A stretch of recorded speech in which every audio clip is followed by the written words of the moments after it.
A Miami-Dade jury recommending for a Miami man to be sentenced to death. It's the outcome following several weeks of trial. And this comes 2 months after those same jurors found that man guilty of murdering his girlfriend's new boyfriend. NBC has been the only reporter bringing you this trial. He joins us now live with the verdict. Christian.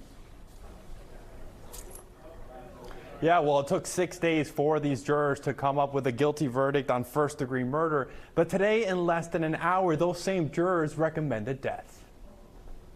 We, the jury, find by a vote of 8-4 that Ysrael Granda should be sentenced to death.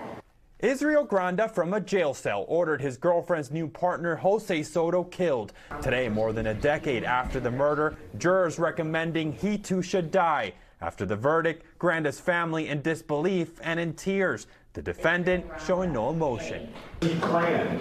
He was the mastermind. If it wasn't for Ysrael Granda, Jose Soto would be alive today.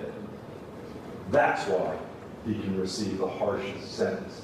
That harsh punishment is death. Only 8 out of 12 jurors are needed to recommend it because of a law signed by Governor Ron DeSantis last year. Despite Granda not being the shooter, prosecutors say the murder was cold and calculated, adding he is manipulative. And it's not the first time he's convicted for ordering others to commit crimes for him. He breaks rules. He craves attention. He has a need for constant stimulation.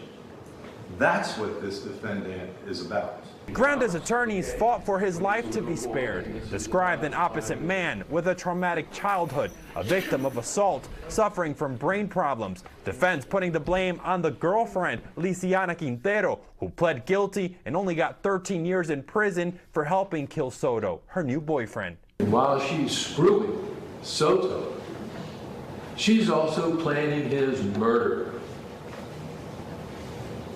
She's the cold, calculated, premeditated person in this case. And why was she plotting the murder? Because she still loved Israel.